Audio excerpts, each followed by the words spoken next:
তো আজ ওয়ার্কআউট করতে গিয়ে যে এরকমটা হবে সেটা আমি কল্পনাও করতে পারি।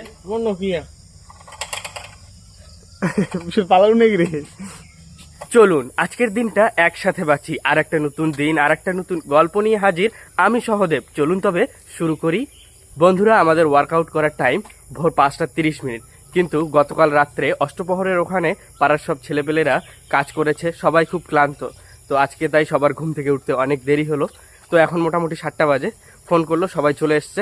তো আমিও এখন যাচ্ছি ওয়ার্কআউট করার ওইখানটায়। তো বন্ধুরা, আমি চলে এলাম অলরেডি, কিন্তু সবাই চলে এসছে। আরে জুম হয় না রে, মাঝে সাথে জুম হবে, মাঝে জুমও তো করতে হবে।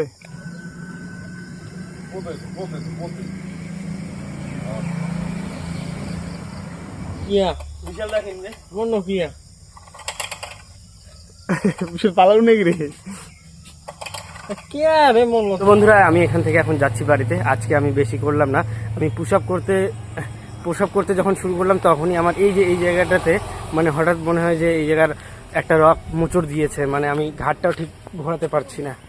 তো দুদিন একটু রেস্ট করতে বললো। তো বাড়িতে যাচ্ছি এখন, একটু ফ্রেশ হবো, ফ্রেশ হয়ে খাওয়া দাওয়া করবো।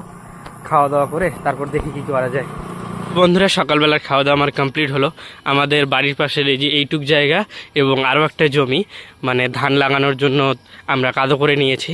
তো তাই যাচ্ছি ধানের বীজ অর্থাৎ বিছন ওঠাইতে।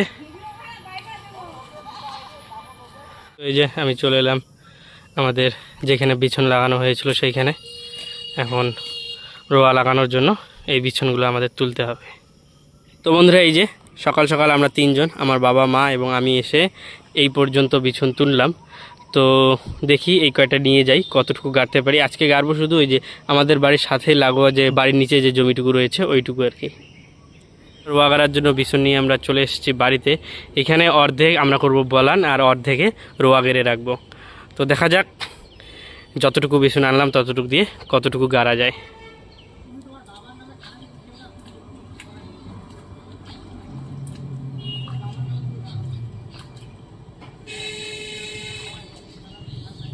যে দেখুন, আমাদের যে জমিটা কাদো হয়েছিল সেইটাতে কিন্তু ধান লাগানো শেষ। তো এখন আমি স্নান করব, দেখা হচ্ছে স্নান করার পর।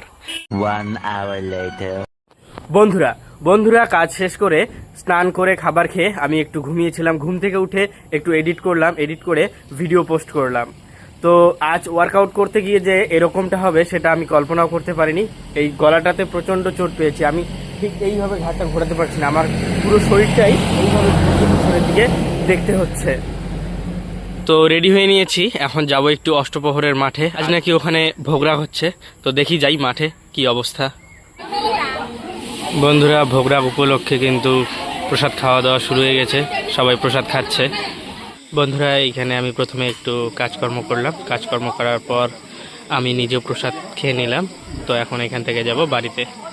বন্ধুরা, প্রসাদ খেয়ে চলে এলাম বাড়িতে। একটা দিন শেষ হলো, তবে গল্পের নয়। আবারও দেখা হবে নতুন দিনের নতুন গল্পে। আর আমার এই ছোট্ট প্রচেষ্টা যদি ভালো লাগে তাহলে অবশ্যই এইভাবে পাশে থাকবেন।